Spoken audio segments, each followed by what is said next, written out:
Mga kilalang tao sa Pilipinas na namaalam ngayong 2023. Mga kapuso, uuwi na po ako.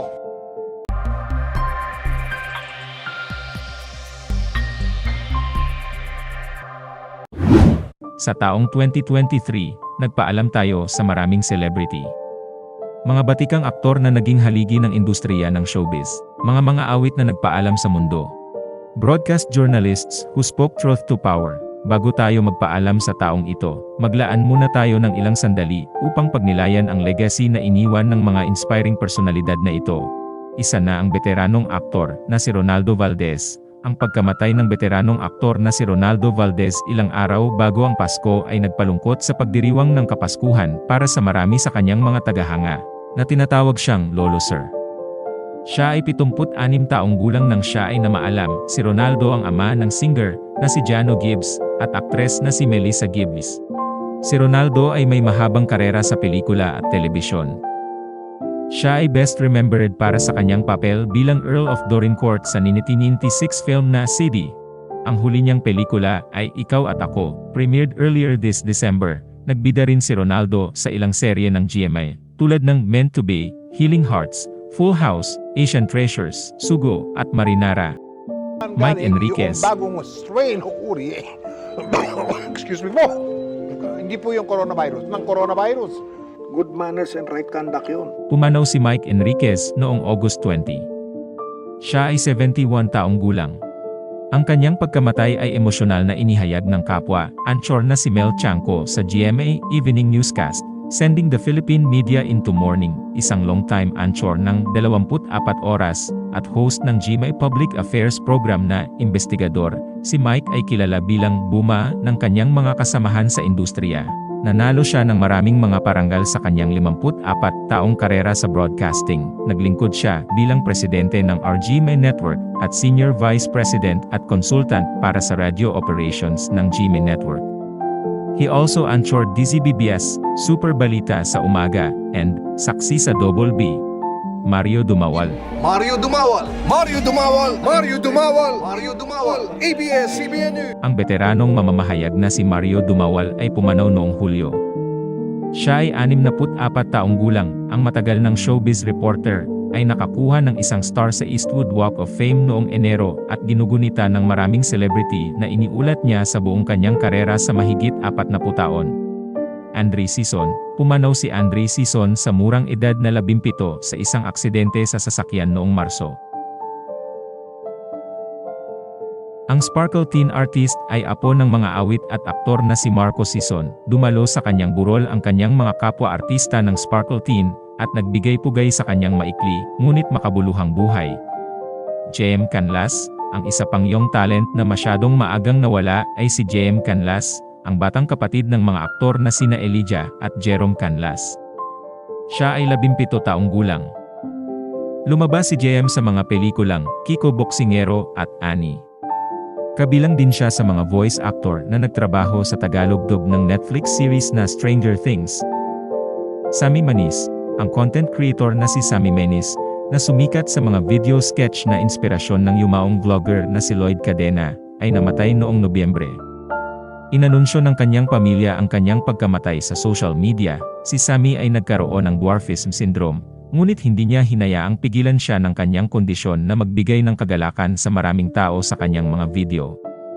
Siya ay may higit sa 1.9 milyong mga subscriber sa YouTube, at higit sa 284,000 followers sa TikTok. John Regala.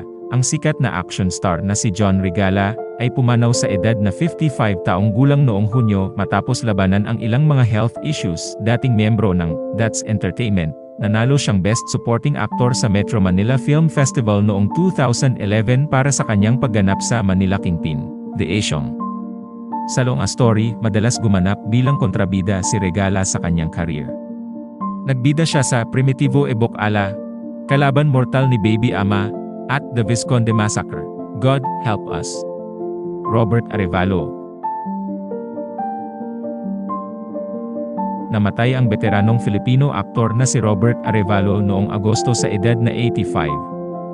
Ikinasal siya sa aktres na si Barbara Perez, Na ikinumpara kay Audrey Hepburn noong kabataan, si Arevalo ay may mahabang karera sa pelikula at telebisyon at nanalo ng maraming parangal sa pag-arte. He and his wife bagged famous Best Actor and Best Actress awards for their performance in the 1965 film Ang Daigdig ng Mga Api, Kita sa Tatay Ko, and 2017 musical Ang Larawan. Lumabas din siya sa ilang serye ng GMA, tulad ng Ang Dalawang MRS Real, Indio, Munting Heredera, The Millionaire's Wife, at Genesis. Ricky Rivero. Si Ricky Rivero, dating miyembro ng That's Entertainment, ay pumanaw noong Hulyo. Siya ay 51 years old, isang aktor at direktor.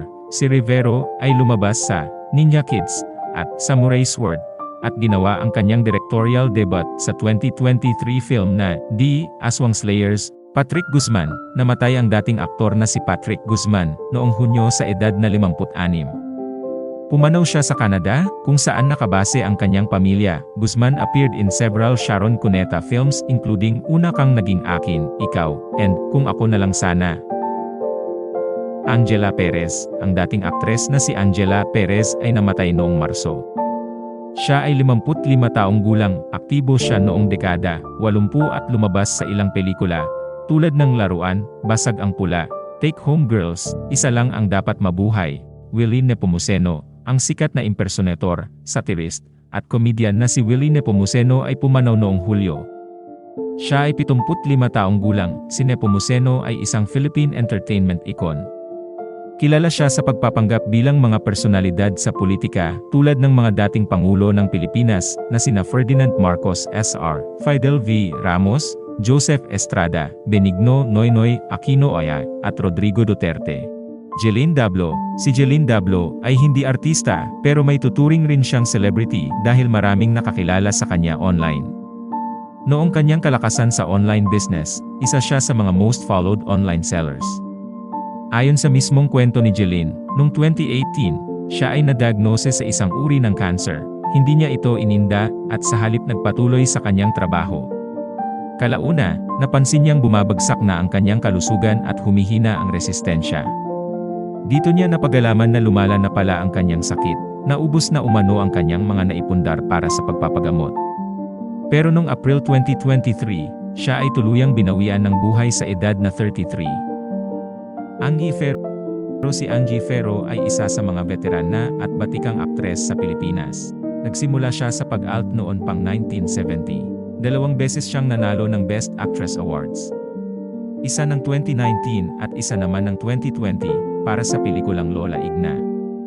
Last year, 2022, siya ay dumanas ng stroke at nagkaroon ng minor accident. Siya ay na-confined sa isang hospital sa Bulacan. Mula noon, hindi na muli pang nakarecover si Angie at tuluyang pumanaw sa edad na 86.